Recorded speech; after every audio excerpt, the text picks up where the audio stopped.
কার্যকরী পর্ষদ নির্বাচন 2026-27 নির্বাচন সম্পন্ন হয়েছে। আমাদের এবারের নির্বাচনে মোট 26 জন ভোটার ছিল। শতভাগ ভোট কাস্টিং হয়েছে, অর্থাৎ 26 জনই ভোট প্রদান করেছে। এর মধ্যে আমাদের প্রেস ক্লাবের গঠনতন্ত্রের 17 নং ধারায় বর্ণিত যে বিধিমালা আছে তার 10 নম্বর ধারায় বর্ণিত অনুচ্ছেদ অনুযায়ী মোট 9টি পদের নির্বাচন অনুষ্ঠিত হয়। এই 9টি পদের মধ্যে শুধু কার্যকরী সদস্য পদে 2 জন থাকেন এবং বাকি 7টি পদে 1 জন করে থাকেন। আমাদের নির্বাচনের চূড়ান্ত ফলাফল আমাদের হাতে এসেছে। আমি এবারের নির্বাচন কমিশনার উদ্ভিদ বিজ্ঞান বিভাগের অধ্যাপক ডক্টর মোহাম্মদ আব্দুল হালিম স্যারকে অনুরোধ করব নির্বাচনের চূড়ান্ত ফলাফল ঘোষণা করার জন্য। ধন্যবাদ সবাইকে। অধীর আগ্রহে সবাই রেজাল্ট জানার জন্য আমরা অপেক্ষা করছি। তো আমাদের রেজাল্ট আমি পর্যায়ক্রমিকভাবে বলছি নিচের দিক থেকে। আমাদের কার্যকরী সদস্য 2টি পদ, এই 2টি পদে 4 জন প্রার্থী ছিল। 4 জন প্রার্থী রাশেদুল ইসলাম, মোহাম্মদ নিশান খান, মোহাম্মদ মাহবুজ আলম সোহাগ, মোহাম্মদ আলামিন খান।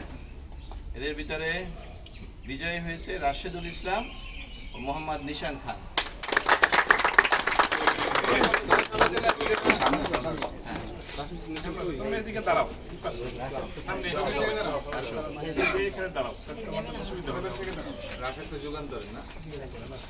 গ্রন্থাগার ও প্রকাশনা সম্পাদকে আমাদের প্রার্থী ছিল 3 জন, মোহাম্মদ আরিফ হোসেন, আলী হাসান মর্তুজা, আমির ফয়সাল। তো আমাদের বিজয় হয়েছে একজন আলী হাসান মর্তুজা।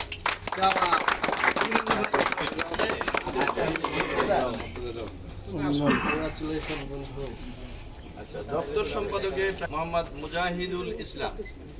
এখানে বিজয়ী হলো রবিউল ইসলাম। এরপরে আমাদের কোষাধ্যক্ষ বিজয়ী মোহাম্মদ মিজানুর রহমান।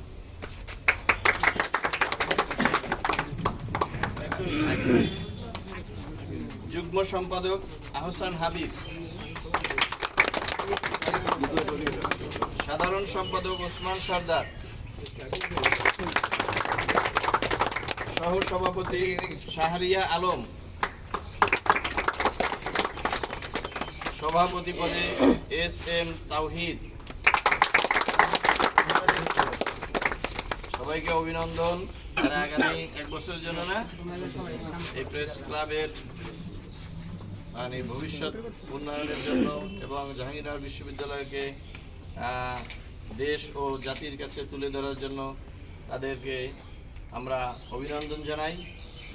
আজকে ফলাফল এখানে ঘোষণা করা হলো। সবাইকে আবারও ধন্যবাদ।